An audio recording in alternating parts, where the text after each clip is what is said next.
في أعقاب المصادقة على دستور جديد اقترحه الملك محمد السادس، دستور يعزز دور البرلمان والحكومة، وعلى الرغم من الجهود التي تبذلها الأحزاب لتحفيز الناخبين على التصويت، يبدو وكأن نسبة المشاركة لن تكون كبيرة. تقرير لمفادينا إلى الدار البيضاء تاتيانا مسعد وسيريل فانيي ونور الدين بيزيو. مظاهر الانتخابات الوشيكة غائبة عن منطقة تكاليا الفقيرة في ضاحية الدار البيضاء. هنا في حي مكانسة 3 حيث لا مدارس ولا مستشفيات ولا خدمات عامة، نور الدين فقد ثقته بالسياسيين والأحزاب.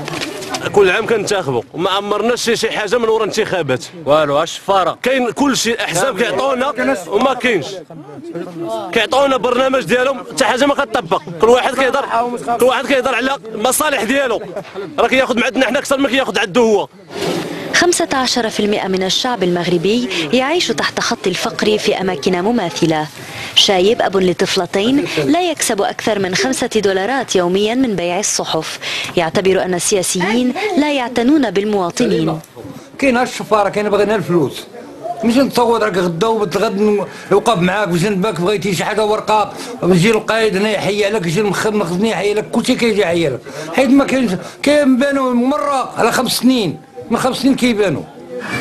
في مقهى الحي الشباب يمضون الوقت، منهم من يجني بعض المال عبر مساعدة الأحزاب في الحملة الانتخابية، فيرتدون القبعات الدعائية ولكن دون اقتناع.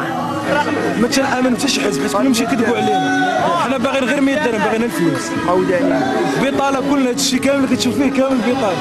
في الانتخابات التشريعية الأخيرة لم تتخطى نسبة المشاركة 40%، وما من شيء يدل على